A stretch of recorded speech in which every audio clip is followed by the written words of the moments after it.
Mesdames, Messieurs, bonsoir et bienvenue sur cette nouvelle édition d'information en ce 26 juillet 2018. Aujourd'hui, cela fait le 100e jour de détention des acteurs de la société civile Michael Zodi du mouvement Tournant la Page et Djori Ibrahim d'Alternative Espace Citoyen. Ils ont été arrêtés le 15 avril dernier à la suite de la manifestation entrant dans le cadre de la lutte contre la loi des finances 2018 engagée par le cadre de concertation et d'action de la société civile depuis le début de l'année dans toutes les régions du pays. Le premier est gardé à la prison de Saï et le second à celle de Kolo. À Zender également, deux acteurs de la société civile, Yahya Badmassi d'Alternative Espace Citoyen et Sadat Ilia Amalam du MPCR, continuent à garder prison pour leur détermination dans le combat contre la loi de finances 2018. Notons cette dernière interpellation dans le rang de la société civile, c'est celle de Karim Tanko de l'UGPDDH, membre du cadre de concertation et co-signataire de la manifestation du 15 avril dernier. Il est actuellement incarcéré à la prison civile de Niamey. Nous restons toujours avec les acteurs de la société civile. Vous le savez donc, hier, il y a eu la libération donc de grandes figures donc de ce mouvement donc du 15 avril dernier. Eh bien, l'acteur de la société civile Ali Idrissa, qui a passé 4 mois de détention à la prison civile de Filengue, a gardé un bon souvenir des gens qu'il en a côtoyés durant son séjour. Des nouvelles connaissances qui l'ont soutenu tout au long de cette épreuve. Filengue, une ville écrite en lettres d'or pour Ali Idrissa dans son agenda. Commentaire dans ce reportage de Hassan Saleh Mustafa sur des images de Ibrahim Abdou. Filengue, une ville légendaire, mais également une ville des hommes intègres.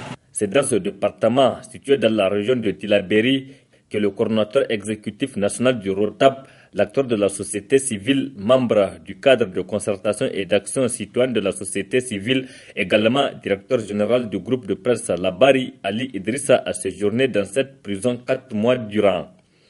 Une commune dans laquelle il s'est fait cependant de nouvelles familles, de nouvelles connaissances et de nouveaux amis dès le premier jour de sa détention. Une ville qui restera donc à jamais gravée dans l'annuaire de l'activiste au vu de l'accueil et de l'hospitalité dont il a bénéficié durant les 120 jours. On peut citer parmi les nouvelles connaissances d'Ali Idrissa à Filengue, Abdelkader Abachi Di Allah. Ce monsieur a rendu des services inestimables à l'acteur de la société civile et à ses visiteurs du premier jusqu'au dernier jour de son incarcération. Aux âmes bien nées, la valeur n'atteint pas le nombre d'années, dit-on. Ainsi, Abdelkader Abachi Allah n'a ménagé ni son temps ni son énergie pour être à côté de l'activiste. Il a en effet décidé de rendre l'utile à l'agréable en accompagnant l'acteur de la société civile Ali Idrissa jusqu'à chez lui à Niamey dans sa famille. Mais auparavant, avant de prendre congé de ses nouvelles familles et connaissances de Filengue, Ali Idrissa a fait le tour dans quelques familles et chez certains amis pour leur dire au revoir et merci. Merci pour tout ce que vous m'avez fait. Merci pour la considération. C'est ainsi qu'Ali Idrissa et son cortège quittent Filengue en direction de Niamey aux environs de 11h, avec la promesse d'y retourner pour rendre visite aux deux jeunes avec lesquels il a séjourné dans cette maison d'arrêt de Filengue. Présentation ce matin dans l'enceinte des locaux de la direction de la police judiciaire de Niamey de 4 grands réseaux de délinquants qui opèrent dans la capitale. Leur sale métier concerne le vol des véhicules, les vols à main armée et la fausse monnaie. D'autres précisions dans ce reportage de Nafisiaya. Dans sa mission de protection des personnes et de leurs biens, la direction de la police judiciaire a démantelé 4 réseaux de malfaiteurs opérant dans la ville de Niamey, principalement dans le domaine de vol de véhicules, de fausses monnaies et de vol à main armée. Ils ont été présentés à la Presto ce jeudi 26 juillet 2018. Le premier réseau, il s'agit d'un groupe constitué de 3 Nigériens. Les chefs de vente installés au Nigeria qui fait des allées et venues et 2 qui sont installés au Niger pour mener des opérations. Leur mode d'opération consiste à cibler leurs victimes qui sont des personnes venues faire des retraits importants au niveau des banques dans des sacs, piéger le véhicule en plaçant sur leur passage des clous pour provoquer des crevaisons, en règle générale au niveau des pneus arrière côté non-chauffeur. Suivre la proie à bord des motos et lui font signe qu'elle a une crevaison au pneu arrière, obligeant ainsi la victime à s'arrêter et descendre de son véhicule pour vérifier. Profiter de cet instant pour emporter les sacs déposés, le plus souvent sur les sièges côté non-chauffeur, et prendre la fuite. Ils ont à l'heure active une centaine de millions emportés. Pour le deuxième réseau, il s'agit d'un groupe de 3 individus qui ont pour principale activité le vol de véhicules à Niamey et trafic de ces véhicules en direction du Nigeria. Ils circulent dans la ville de Niamey la nuit afin de repérer un véhicule isolé garé à la devanture d'une maison. Ils utilisent des fausses clés pour ouvrir et démarrer le véhicule. La même nuit, ils quittent Niamey en empruntant des routes secondaires, souvent des ceintures, pour échapper aux postes de contrôle jusqu'au Nigeria où ils livrent ces véhicules à leurs receleurs. Pour le troisième réseau, donc il s'agit là de vol de véhicules maquillés et revendus à Niamey et détention de fausses monnaies. 7 personnes interpellées. Ces personnes volent des véhicules dans la ville de Niamey. Elles utilisent les services d'un mécanicien pour découper la partie. Donc pour découper la partie qui comporte le numéro de châssis du véhicule volé pour les remplacer par un autre numéro de châssis. Ils changent la couleur initiale du véhicule et se font régulièrement attribuer une nouvelle plaque d'immatriculation. Pour le quatrième et le dernier groupe, donc il s'agit de 4 personnes interpellées. C'est un groupe qui était en constitution avec pour intention de commettre des vols à main armée. Ils ont à l'heure active un véhicule volé pour leur vision et une arme à feu et des munitions. La direction de la police judiciaire a par ailleurs tenu à rassurer la population que les auteurs du meurtre perpétré dans la ceinture verte de Niamey il y a de cela une semaine seront identifiés, interpellés et traduits devant les tribunaux. Félicitations et courage donc aux éléments de la police judiciaire. Et puis, une cinquantaine d'acteurs de la chaîne pénale du Niger étaient réunis ce matin à l'hôtel L'Éronier de Niamey. Il s'agit pour eux d'échanger autour du fonctionnement de la chaîne pénale de notre pays. Le compte rendu avec Adam Soumana. Les différents acteurs de la chaîne pénale au Niger se retrouvent ainsi autour des experts en la matière pour échanger sur son fonctionnement. Aussi, les participants à cette rencontre ont émis d'importantes recommandations à même d'améliorer le fonctionnement de la chaîne pénale. À l'endroit de la chancellerie, prendre une circulaire dans le sens d'expliquer que les infractions de traite des personnes et du trafic illicite des migrants relèvent des juridictions de droit commun dès lors qu'elles ne sont pas en lien avec le terrorisme. Élaborer une politique pénale claire et cohérente sur la traite des personnes et le trafic illicite des migrants. Recourir aux institutions en charge de la traite des personnes et du trafic illicite des migrants, donc la Commission nationale de coordination de lutte contre la traite des personnes et le trafic illicite des migrants et l'Agence nationale de lutte contre la traite des personnes et le trafic illicite des migrants dans l'élaboration de tous les textes afférents à ces deux thématiques. Coordonner les activités des PTF intervenant sur la traite des personnes et le trafic illicite des migrants. Créer des centres d'accueil de victimes de traite des personnes et migrants objets du trafic illicite des migrants dans tous les ressorts de TGI du pays. Aux acteurs de la chaîne pénale, explorer toutes les techniques d'enquête spéciales à leur disposition afin de démanteler les grands réseaux criminels. Faire en sorte qu'il y ait une jurisprudence cohérente des pays. À l'endroit de l'Agence nationale de lutte contre la traite des personnes et le trafic illicite des migrants, intensifier la formation des magistrats et OPJ sur la traite des personnes et le trafic illicite des migrants. Vulgariser les textes sur la traite des personnes et le trafic illicite des migrants et sensibiliser les acteurs de la société civile, les leaders coutumiers et religieux et au-delà toute la population sur ces deux thématiques. Donc, multiplier des rencontres d'échange entre les acteurs de la chaîne pénale intervenant sur la traite des personnes et le trafic illicite des migrants. En marge de ces échanges, la responsable de l'Agence nationale de lutte contre la traite des personnes nous cite la pertinence de cette rencontre. C'est vraiment une rencontre de haut niveau entre police, gendarmerie, garde nationale et justice pour s'accorder sur comment appliquer la loi avec efficience et efficacité. Comment faire en sorte que la loi 2015 du 26 mai 2015 sur la relative au trafic illicite de migrants et l'ordonnance 2010-086 soient appliquées très efficacement, que en même temps la justice réprime avec sévérité les trafiquants d'êtres humains, mais également que la justice ait un regard de protection pour tout ce qui est victime. On a tenu à ce qu'il y ait un équilibre entre la répression pénale qui est de poursuivre et condamner les gens à les mettre en prison et les mesures de protection qui est de répondre aux préoccupations et à la vulnérabilité des populations victimes de trafic ou de traite de personnes. Gageons qu'à l'issue de la présente journée de concertation et d'échange, la chaîne pénale connaisse un changement positif dans son fonctionnement au Niger pour un service de qualité. Autre aspect de cette édition d'information, le ministère du Développement communautaire a, comme vous le savez, fait l'association des différentes activités menées par les ONG et associations de développement.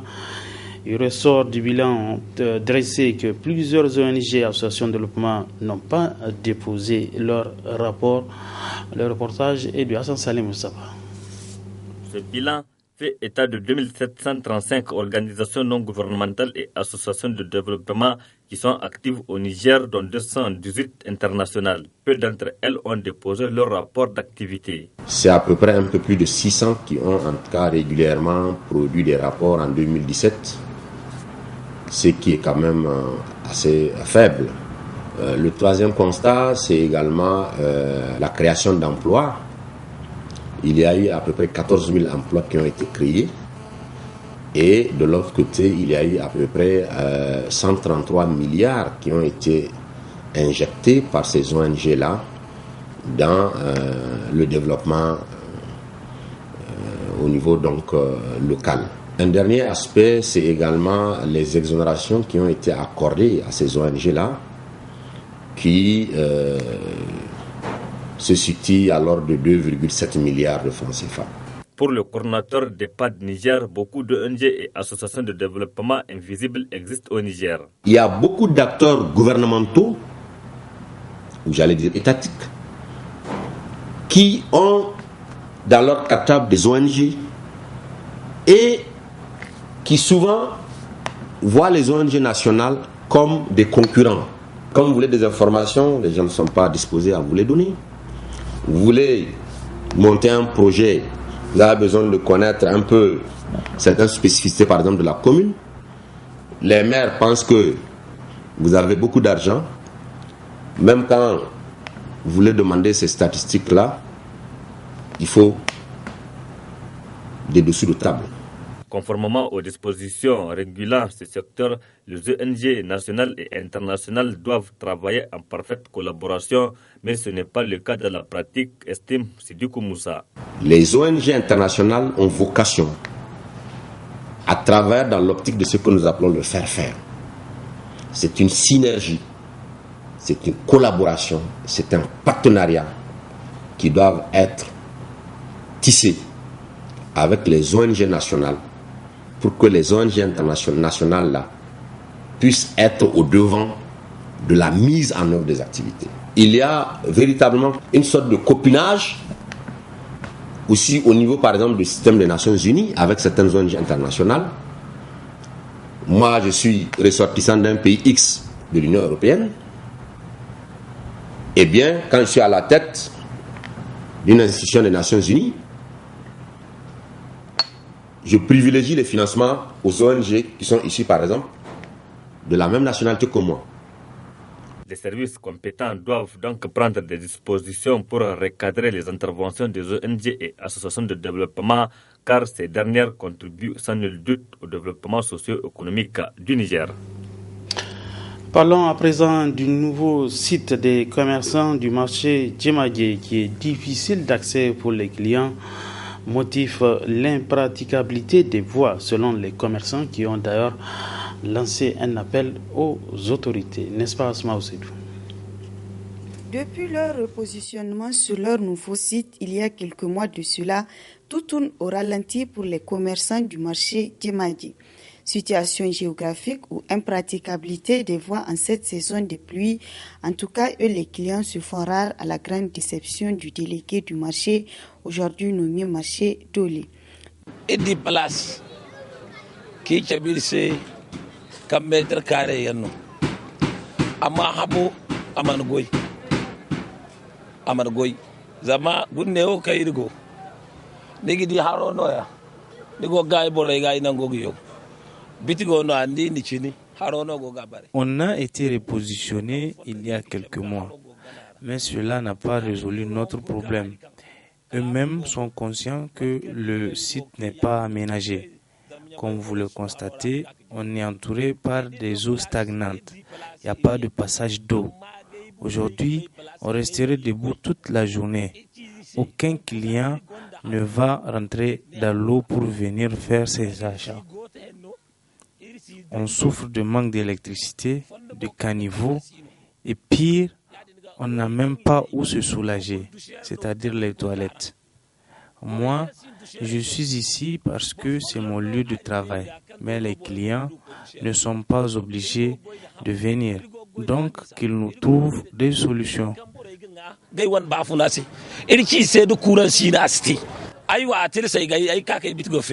Borakan gaga dai matitila suno mam ka kay ganodi yadi matno tay bafuna halay man ner man nay gana te ngo kirgi to dan dido adna mi zo adni ke ba won bafuna dongo nigi moy ya gano ka won dongo hansasi. Les commerçants expliquent les raisons de ce manque d'engouement.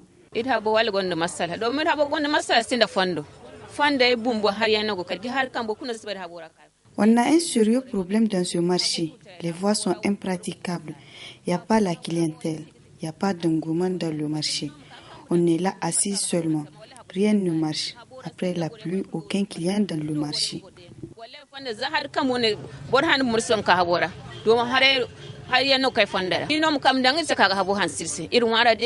C'est pourquoi les autorités en charge doivent trouver des solutions meilleures à ces commerçants dans les brefs délais afin que leurs activités commerciales puissent prospérer. Ce communiqué de presse du Conseil supérieur de la communication, il est ainsi libellé.